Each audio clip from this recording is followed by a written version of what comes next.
Pemirsa, memperingati Bulan Bahasa Bali yang ke-7 tahun 2025, Desa Adat Buleleng melaksanakan Wimbekare Gending Rare atau bernyanyi anak-anak, serta ngwacen aksara Bali atau membaca aksara Bali. Hal yang unik, pesertanya adalah anak-anak usia TK dan SD.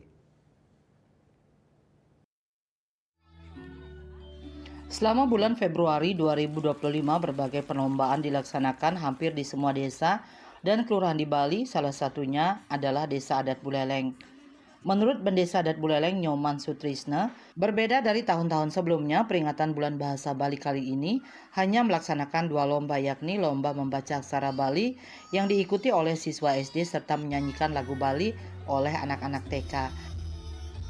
Mari kita coba lakukan dari lebih dasar sekali, lebih basic sekali, yang dari bawah, yaitu anak-anak.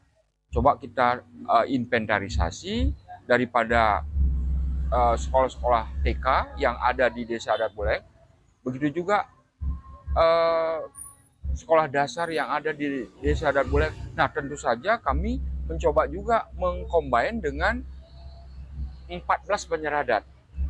Kami Sementara salah satu penyuluh bahasa Bali yang bertugas di Desa Adat Buleleng menyatakan banyaknya tontonan di media maupun platform besar yang mudah ditonton anak-anak dan turut mempengaruhi minat masyarakat terhadap bahasa Bali. Dengan tema Bulan Bahasa Bali kali ini, diharapkan anak-anak bisa belajar bahasa Bali sejak dini. Tema yang diambil dalam pelaksanaan Bulan Bahasa Bali yang ke-7 ini yaitu Jagat Kerti Jagre Kita Samaste, yang mempunyai makna Bulan Bahasa Bali merupakan altar pemuliaan bahasa, sastra dan aksara Bali menuju harmoni semesta raya. Temanya.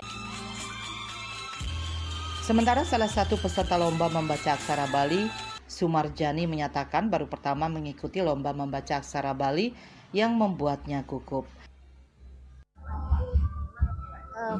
Harapannya bisa lebih lancar lagi baca ngwacen, biar bisa lagi lomba.